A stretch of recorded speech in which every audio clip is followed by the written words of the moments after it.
but like the lift capacity on the front of this thing is like 3,400 pounds. That's a lot of weight for a tractor this size. And then the rear PTO will lift over 4,400 pounds. I mean, that's over 2 tons that it'll lift in the back. Jake says he thinks this will pick up 2. And I said, you're crazy, that's not picking up 2 round bales. He says it will, let's find out. I do a lot of tractor reviews, and 2 of the most impressive tractor models that I've come across I thought were excellent machines that were only lacking a cab. Well, as of today, both of those machines are now available from TYM with a cab.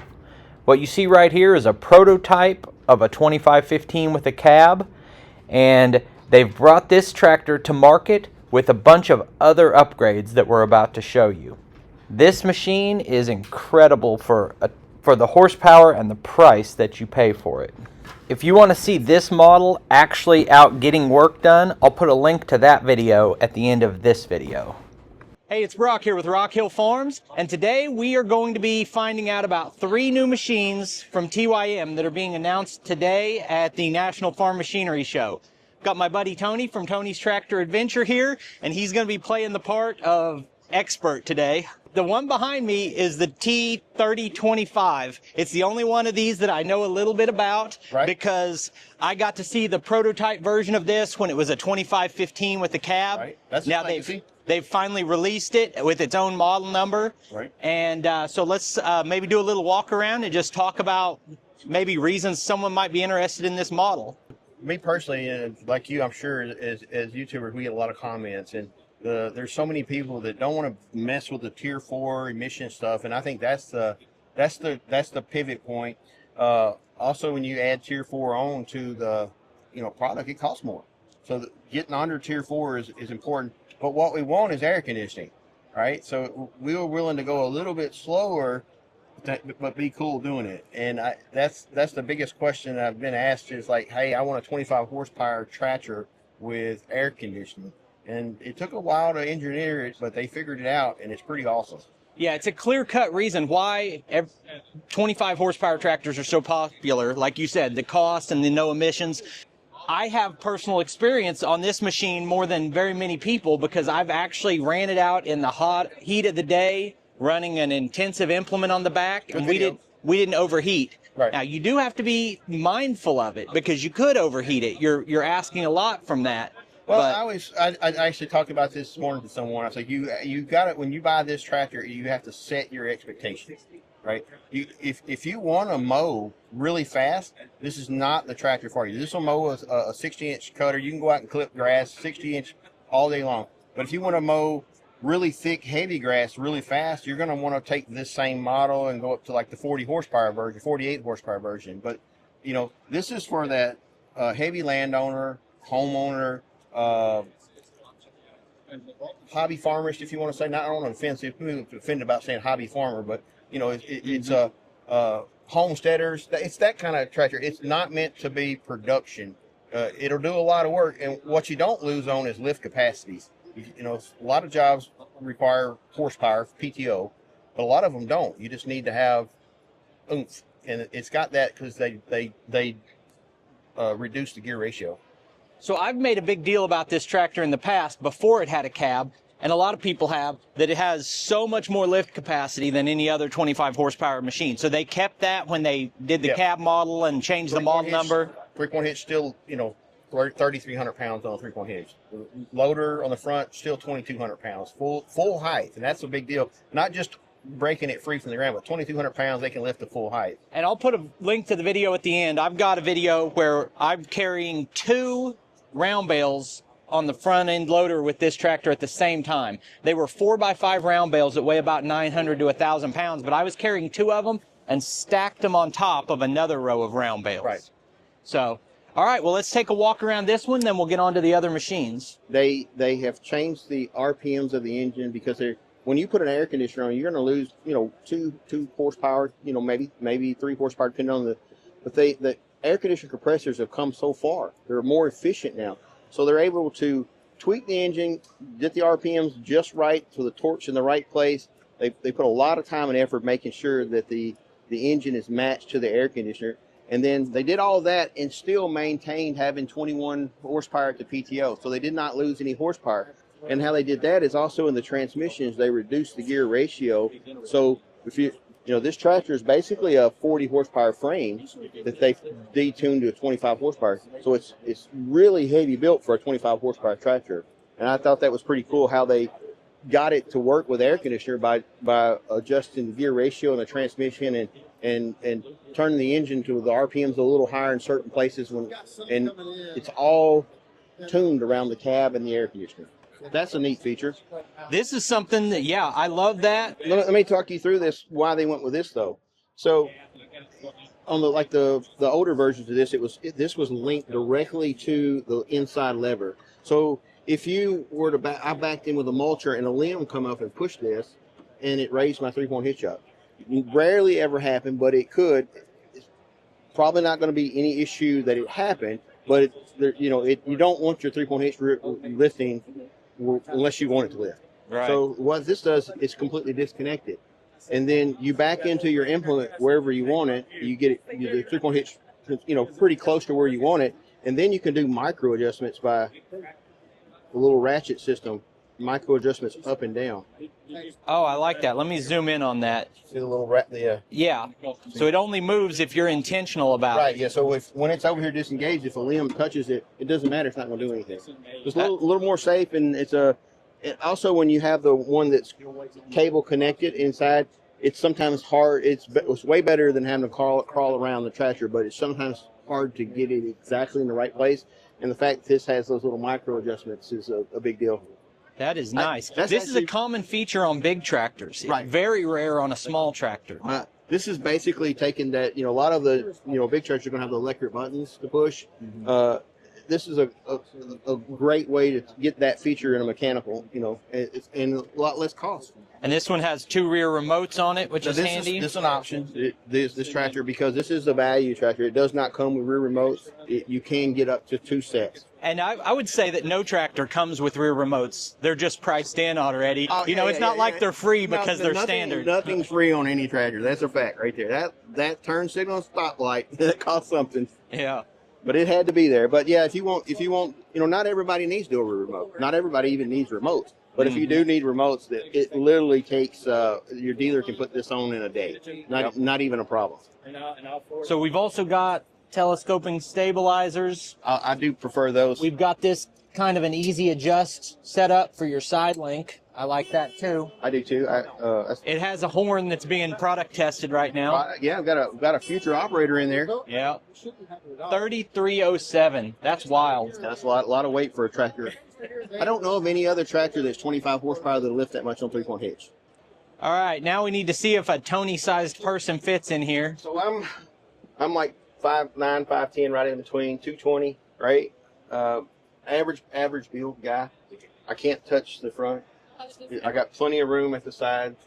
And then on top of my head, I've got, that much space. So obviously you've run this tractor. You're a lot taller than I am. You have any trouble with it? Not at all. So you got for a value tractor, it's got a lot of neat features. It's got cruise control. So when if you're out there clipping, you set your cruise control to the speed that you want to run, turn your PTO on. You're just going to go mow, set in the air conditioner, listen to the tune, and enjoy your day. Get tractor therapy. Yep. And so I love that. Tilt steering. Something they did on they've moved, the 2515s used to have the loader mounted onto the loader valve mounted onto the loader itself. So they've modernized it and they moved the joystick here. And I don't want to leak any information because it's not guaranteed, but there is a possibility in the future that the 3025 of the future T3025, future open station, will possibly have the joystick here. So that's a cool feature, and I do love the fact that they've changed their TYM is coming to one standard naming. If you're not familiar, TYM bought Branson out, and they had 2 numbering schemes, and as the companies completely merged together, now they're moving to one numbering scheme. So it's always going to be T for tractor, whatever series this is a 3 series tractor, and then the last 3 numbers will be horsepower. So if it's a 130, it's 130 horsepower, right? I feel like every manufacturer should use that system so we can can know Absolutely. what we're comparing. Apples and oranges, right? You know, right now it's just. This is another thing, because price-wise, this is an economy tractor, but you're looking at economy price with some premium features, and it's a 3-range transmission. Right. Where a lot of your cheaper or smaller tractors are always going to be 2-range. They're having the 3-range, and I always said the 2515 was a little slow, it was a little unresponsive in the high range, because they, it was a 40 horsepower tractor that they detuned to get it under Tier 4 to hit that target. People wanted that tractor. They wanted a 25 horsepower tractor. They wanted more lift capacity, but they did not want to worry about Tier 4 emission stuff. So the high range was a little bit sluggish. If you were in a state area, you really couldn't use the high range. Now they've adjusted the gear ratios where all 3 ranges are going to be, fairly usable, but the low range is going to have tremendous amount of torque and push. You're going to have a lot of push and pull that the 2515 didn't have, because they reduced the gear ratio. Okay, so this is an interesting model within the TYM lineup. I came close to getting this model when I got my 574, and the reason I didn't is it didn't have a cab. Right. But this is kind of, to me, in between a utility tractor and a compact, but I'd probably call it a utility tractor. Right. It's got utility features for sure. So what we're looking at here used to be a 5835, but they've modernized it, they've put the cab on it, and it's now a T4058. And that's the extent of what I know about it. So I'll let Tony talk a little bit about, maybe the customer this is good for, or things they've added or updated on it. Jumping off of what you talked about, this tractor is 58 horsepower. It's going to be really in that like heavy landowner. Like if you're a landowner doing small hay, horse farms, municipalities mowing, it's going to be in that kind of Because you're looking at Category 2 implements, yes, and it's not available in a hydrostat. This thing lifts like 40. Yes, it's power shuttle shift though, so I've actually drove this, and it's amazing to drive. It feels like a hydrostatic. You're just flipping the lever back and forth. Once you get it figured out, it is so easy to drive. You can do loader work really good with a power shuttle shift. But like the lift capacity on the front of this thing is like 3,400 pounds. That's a lot of weight for a tractor this size. And then the rear PTO will lift over 4,400 pounds. I mean, that's over 2 tons that it'll lift in the back. So anything you want to put on the back of it, it's probably going to lift. If you want to put a seed drill on it, something like that. Those are really solid numbers for even a full utility tractor, this really is a utility tractor. But the reason I kind of said it feels like it's in between is it has a really tight turning radius. Right. Yeah. When I was looking at it, I read it and I said, that's crazy. And I went and drove it, and it really does. They've kept the front and rear axles pretty close together so they can get that nice turning radius. But this is why I think it's more on the utility side, because it's got like the Bosch 3-point hitch system. So it's controlled. It's actually calibrated. The system knows exactly where the 3-point hitch is. So if you're pulling this, like you're pulling a seed drill, you need that seed drill to come back to the exact same place every time. It knows exactly where it is. And it also has like the buttons to lift the 3-point hitch up and down while you're putting on implements. And being a Category 2, that's, you're not, if you're a Category 1 tractor, you can bump implements around with your body weight. You're not bumping Category 2 stuff around. It needs to be easy. So it comes with standard with, telescoping 3-point hitch, but the fact that you can just push the buttons and let I don't even know where the buttons are at now. Well, here's the raise and lower There button. it is. I mean, they moved it on me. I told you I'm not as familiar with this tractor. This unveiled today. So but I knew it had the buttons here to push up and down. But the fact is you can do like draft control. It's so friendly. This is made for people to be in the tractor all day long. So you're going down the road and you're plowing something, and you just pop the button. It goes 3-point hitch all the way up. Turn around, pop the button. It goes back to the exact same place it was. You don't have to think about nothing. It takes all that out of it makes you just that more productive. And it also comes with telematics, so you can log in on your phone and see what any kind of codes or all this information is in your palm. Yeah, whenever I was looking at this machine, I thought, man, if they put a cab on this, it might just own the utility tractor market because of the price and Price point, the yeah. lift and So everything you else. can't quote me on the price, or can't hold me to it, but the general consensus is so many variables, where the tractor shipped to, dealers, their overhead, all that kind of stuff. But the general sense is this is going to be in the 46 range, or right in there. Don't hold me to it, because everything changes. Yeah. But that's Ballpark. that is amazing for this kind of tractor. So somebody else asked me also, and you may get this: why is it so narrow? And because there's a lot of people that watch our channel that are first-time tractor owners, and these they can be adjusted out. I just want to point that out. You can turn these pans out, and then you can also turn move the wheels out, so that you can move the wheels in and out, or you can move them in really narrow depending on what you're doing. Like if you're doing vegetable crops, which this would be a great tractor for that. If you're doing like you're a heavy vegetable producer, that this tractor can be set up for that kind of use.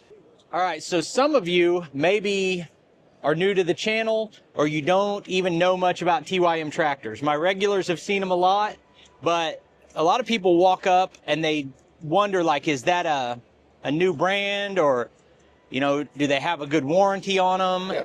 And how long have you had your first TYM tractor? Well, my longest tractor I have with me right now is a 474, and it's on its 5th year. It's got 500 hours. And that 500 hours on a tractor is not a lot of hours, but my hours are abusive. Yeah. And I always say, like, some of the things I do, don't be a Tony. Don't necessarily be a Tony. I go at things pretty hard, but I've never had my 474 fail other than what I broke personally. Yeah, so I've got a great dealer near me, and what I'll say about my machine is the value at what you pay for that, for the capacity, is unmatched on the market, and I've yet to run into a single quality issue with it, and I don't have any complaints at all about that machine. It's been fantastic. The only thing you're giving up to me with a lot of these models, and I don't know if it's true for all of them, but with mine, they have a lot less electronics on it. Yeah. And you can consider that a selling feature or a negative, but there's not as much computer controlled stuff Right. on it. It's more manual. And that's the same way this is. This is a TYM engine. It is a mechanical injectors, mechanical fuel pump. I think that's a plus. So if you're looking for a tractor that is more closer to a new build of an older type of tractor with less electronics, then TYM is the way to go. You got all that you need, but like on the engine, you can work on it yourself. Yeah. All right. Hey, man, I appreciate you showing us. I appreciate you guys taking time to watch. I'll put links on the screen to a couple more of our videos. I'll see you next time.